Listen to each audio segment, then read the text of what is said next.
Bonjour à toi, j'espère que tu te trouves en excellente santé pendant que tu écoutes cette vidéo. Alors moi je suis Ston Alimzem Hamissi, psychologue et je dois tout de même t'avertir que je n'ai pas réalisé d'études en sciences islamiques, mais j'essaye tout simplement, comme beaucoup d'entre nous, d'apprendre à connaître notre Seigneur par la lecture de livres écrits par des personnes plus savantes que nous. Et si vous avez des doutes, n'hésitez surtout pas à aller faire plus de recherches pour essayer d'en savoir beaucoup plus.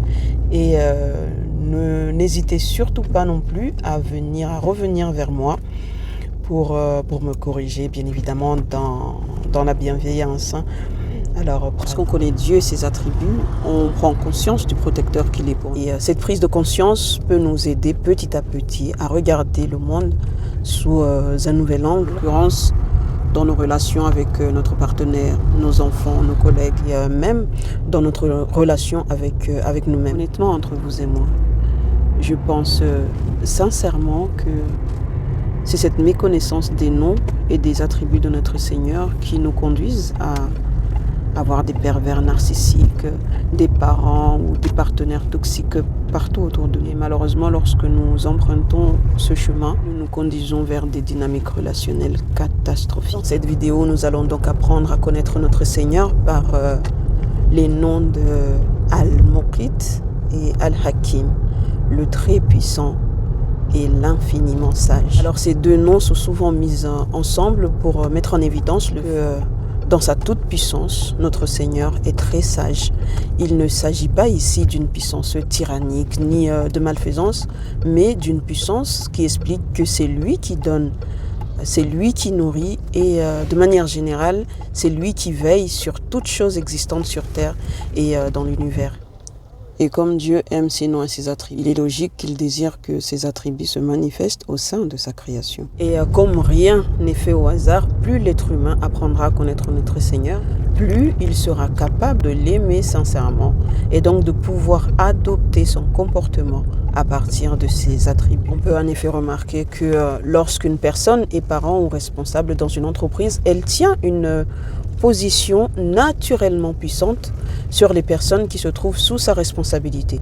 Et le manque de sagesse peut alors pousser cette personne à humilier ou à tyranniser ses enfants ou ses collaborateurs, ce qui n'est pas forcément très correct envers ces personnes qui comptent sur cette personne en puissance qui tyrannise. Donc les deux noms ensemble ici relèvent du bon sens dans la mesure où être sage dans l'utilisation du pouvoir relatif qu'on croit avoir sur l'autre nous donnera la capacité à l'influencer et à le guider vers sa réalisation et la réalisation d'objectifs en commun.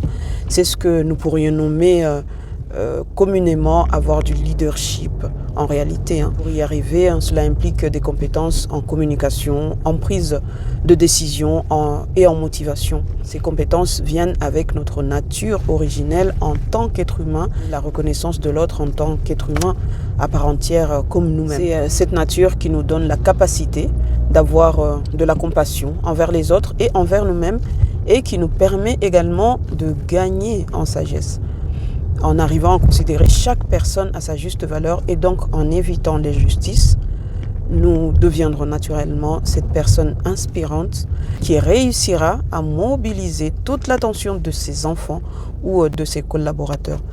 De manière générale, toute l'attention des autres personnes en face de nous, tout simplement. Nous aurons acquis cette capacité de pouvoir placer les choses dans leur contexte et de pouvoir prendre les décisions adaptées à la situation. Si on revient au temps du prophète Mohammed sallallahu alayhi wa sallam, Abu Bakr a été choisi comme représentant des musulmans, alors même que Omar était plus craint par la communauté que Abu Bakr. Tout simplement que son niveau de sagesse a été l'élément principal du choix du Udiama de l'époque. Très rapidement après la mort de notre prophète Mohammed sallallahu alayhi wa sallam, le Ujamaa de l'époque a compris que son bon sens allait faire de lui commandeur des croyants qui serait très juste envers tout le monde et qui serait placé chacun à sa place dans chaque situation. Évidemment, qu'en tant que parents ou patron, nous devons poser un cadre à respecter pour que chacun connaisse sa place et pour également prévenir les comportements déviants. Il faut quand même rester conscient qu'en fonction du contexte, il peut y avoir des fluctuations des états émotionnels chez les autres. Et cette conscience nous rend sages dans nos différentes prises de décision et nous permet d'éviter l'injustice en tant que responsables. Et nos enfants et nos collaborateurs nous le rendent majoritairement bien dans la mesure où ils prennent conscience de leurs valeurs et augmentent leur estime de soi-même. Une personne qui a une estime de soi-même arrive naturellement à avoir, grâce à Dieu, une bonne estime envers les autres et donc à les respecter à leur juste valeur. Imagine une seconde que la majorité des êtres humains se respectent entre eux. Comment il se pourrait qu'il n'y ait pas un monde beaucoup plus vivable, beaucoup plus compatissant et un monde dans lequel il serait bon de vivre tout simplement. Alors, je t'informe que j'organise une conférence sur la parentalité, parents-enfants grandissons ensemble. Une conférence qui va se tenir sur 10 dates au mois de mai. Donc n'hésite pas à aller dans la bio ou en story permanent pour t'inscrire et nous rejoindre dans la première conférence ou celle que tu souhaites suivre. Inch'Allah. Souviens-toi que tu es responsable de toi-même et la sagesse commence par la capacité à équilibrer tes émotions, puisqu'un manque d'équilibre émotionnel conduit tragiquement à des décisions inappropriées à la situation et au contexte. À très bientôt, je t'embrasse tendrement.